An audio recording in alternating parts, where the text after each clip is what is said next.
In October 2017, Annette Williamson, through her friend Zoe, experienced contact with three small off-world beings. She communicated with the beings for 3 months with the help of a friend. Since then, she's continued to communicate with them through telepathic communication. It's a fascinating account, and Annette joins us now. Hi, Annette. How are you? I'm very well, thank you. It is a fascinating story because it's only recently come about.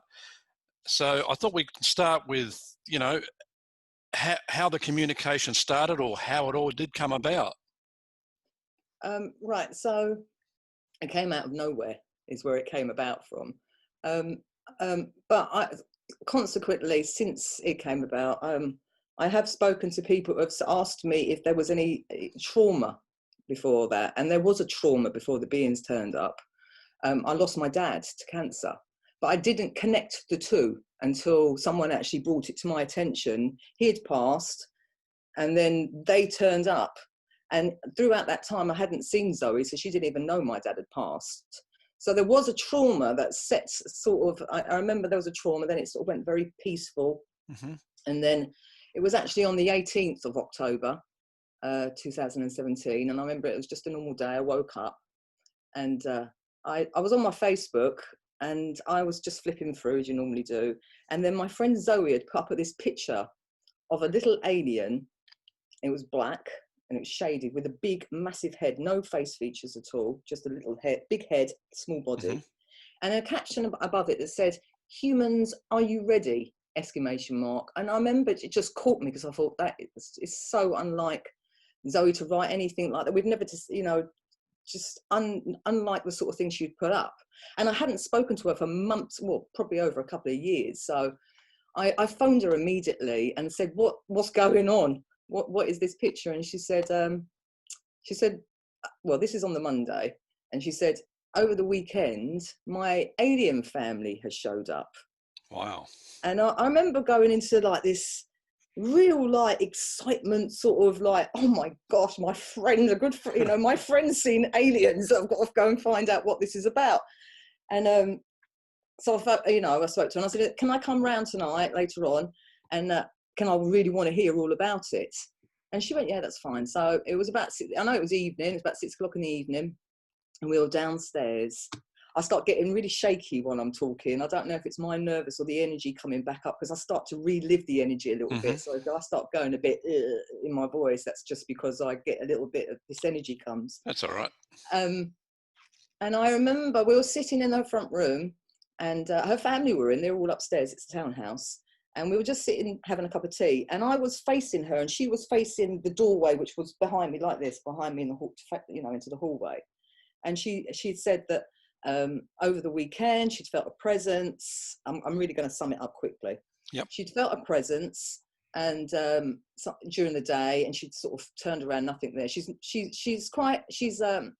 What is she? She's an energy healer, but she didn't know those words then. She would have called herself holistic healer, if you like. Yep.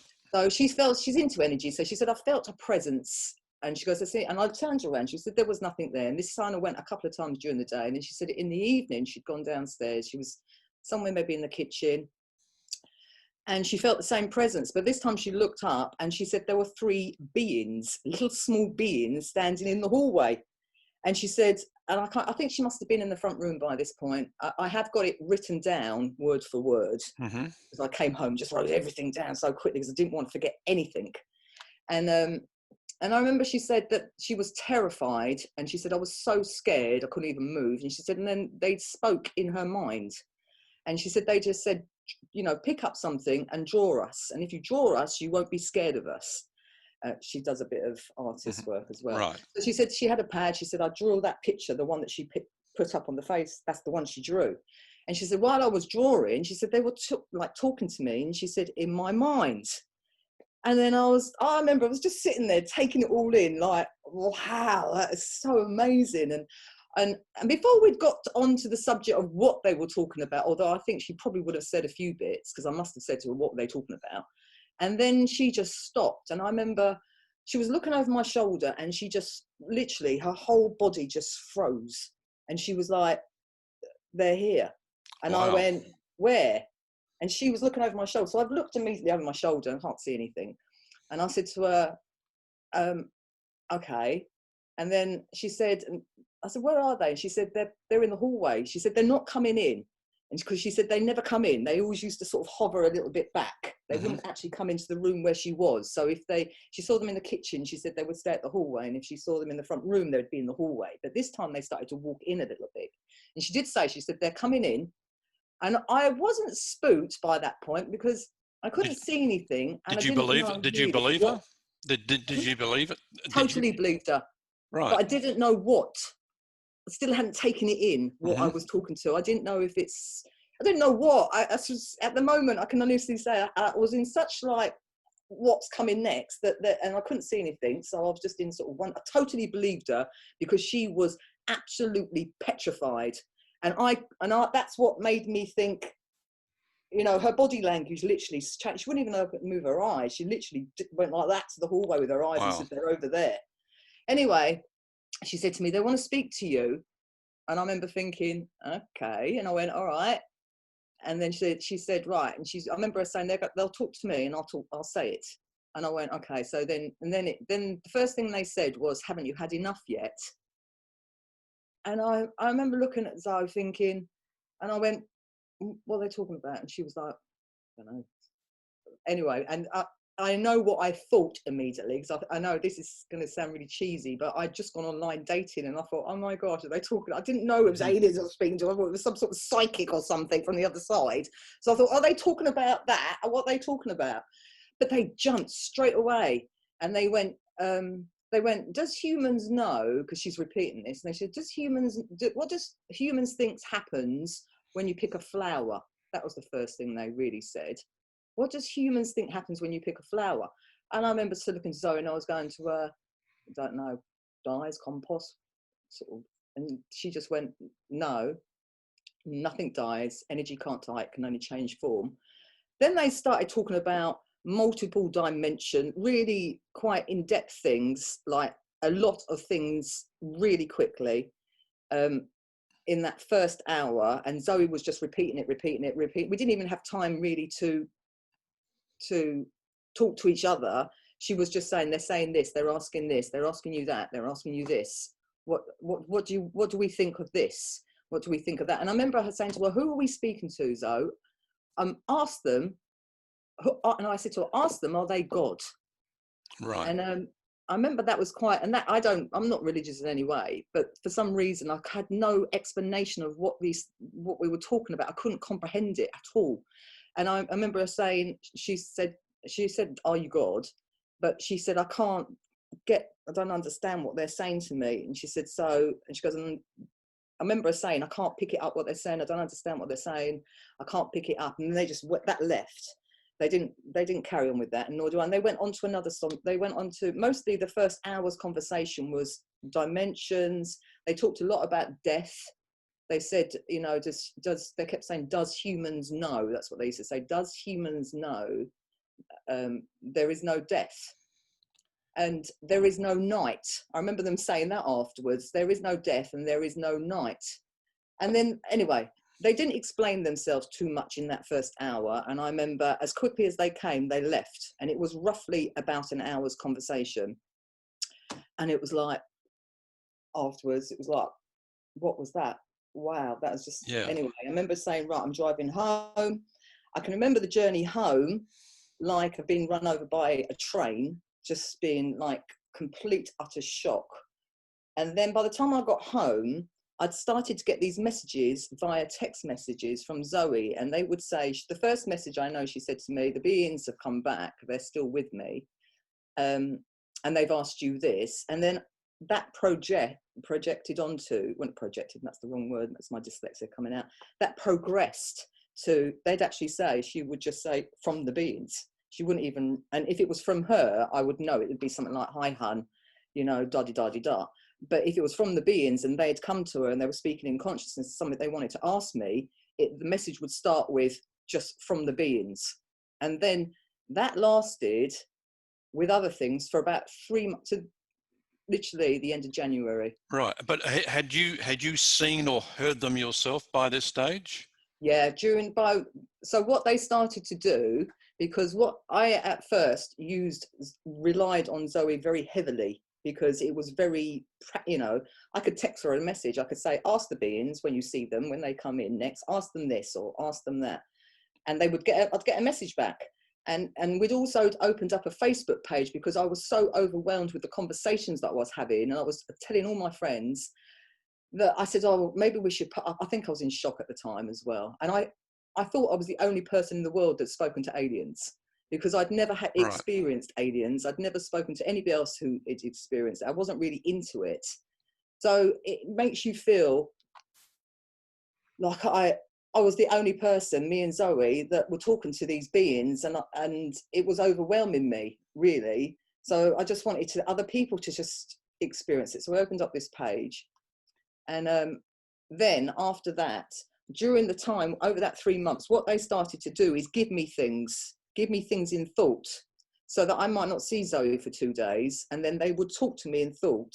And I'd start to write it down, because they started talking about, one of the first conversations they had with me was about, I asked them when they explained time, I asked them about, they'd already explained there's multiple dimensions happening simultaneously at the same time, and that it's just different states of reality and all these things. And I was like taking it all in like this. I've never heard of these things before, or nothing that I've taken in anyway. And I remember that one day I asked them about Atlantis, and it was probably when it started to grow, my initial contact with me without Zoe, because before that I really relied on her. That this is when I started to believe, because they said they talk to all humans.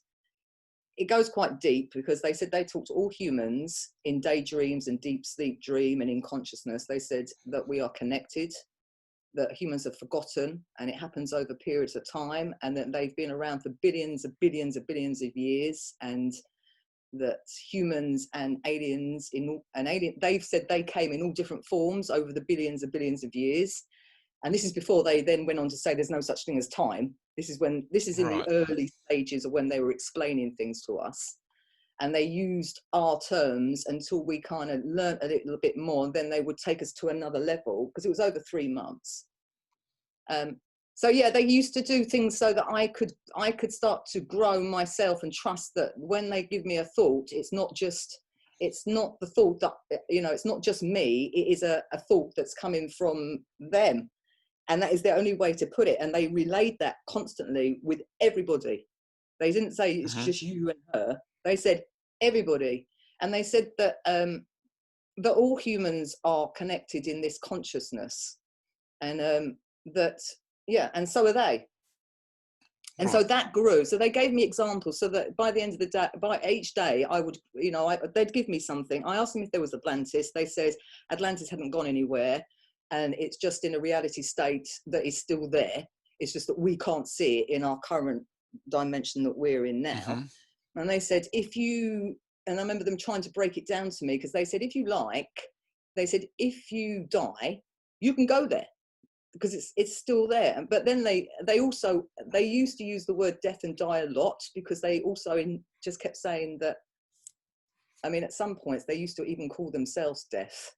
And they'd say that death is just within a blink of an eyelid. And they said, that I remember one day they said, we were talking about death with them. It was a 3-way conversation. I'm talking to Zoe on the phone, and the beings have come into consciousness. So we're now talking 3-way. And she said, they said, does you humans know you're already dead?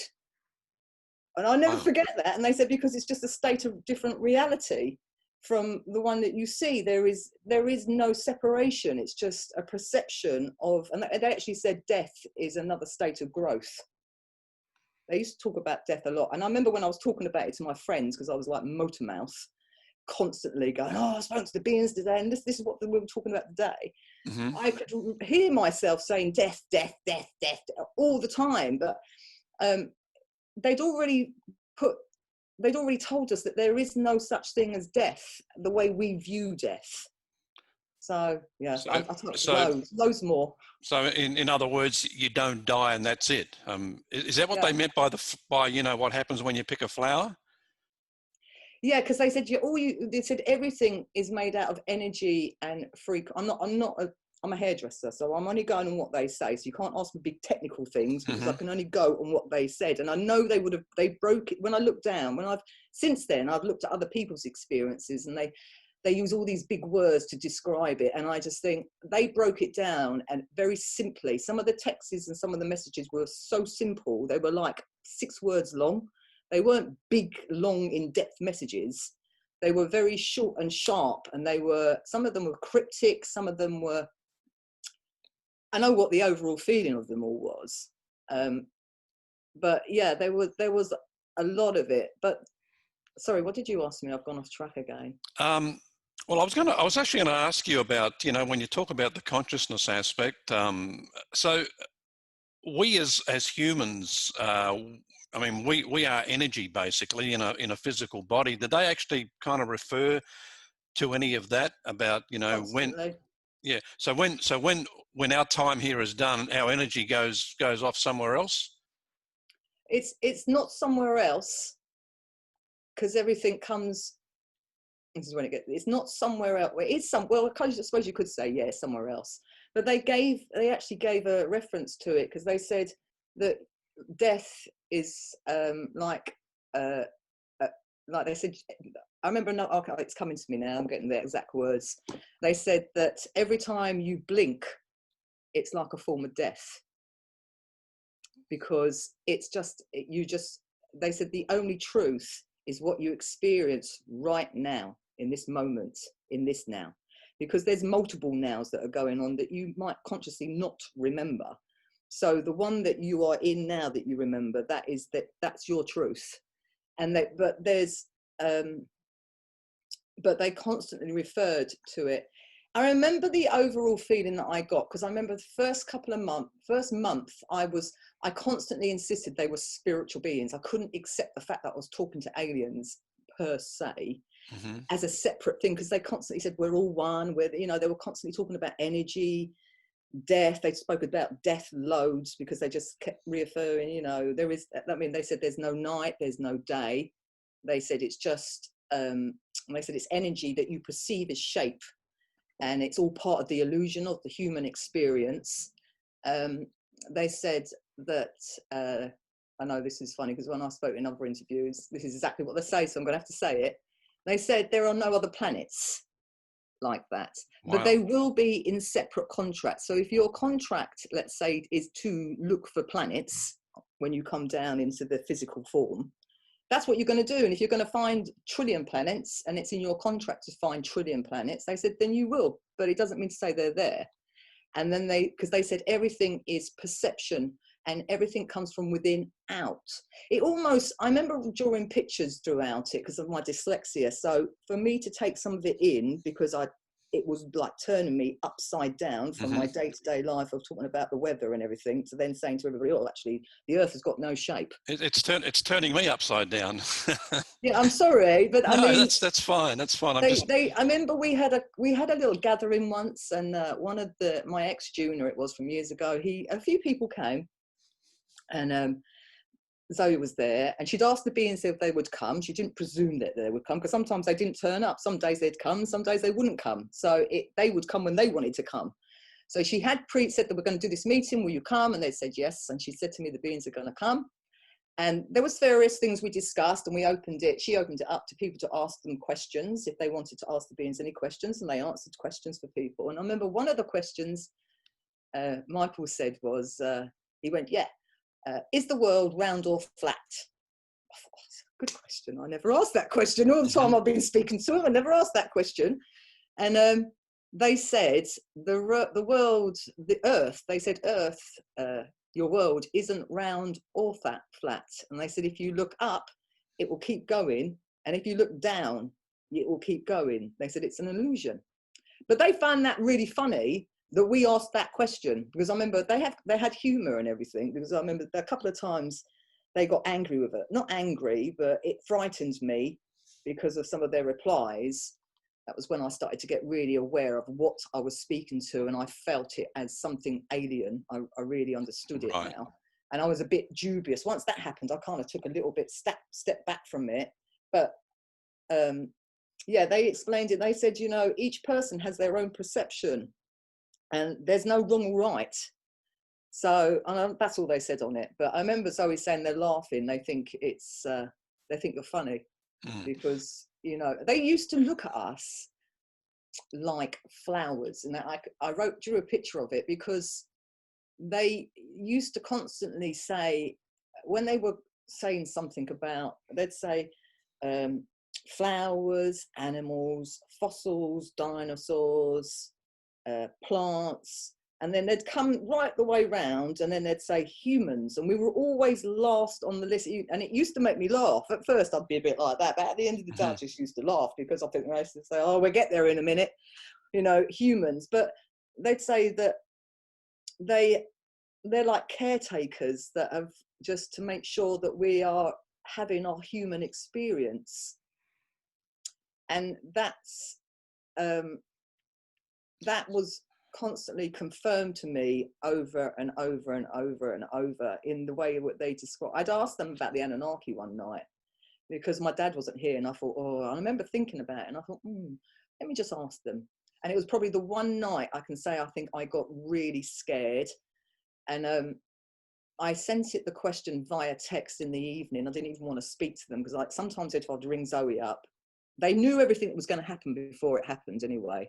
They knew everything that was going to happen to us before it happens. They gave me quite a few examples of that at the beginning of the day. I remember one, I'll tell you about that later. But anyway, so they already knew that. So, oh, the float's gone now. So no, you were asking about the Anunnaki. Oh yeah, I asked them about the Anunnaki.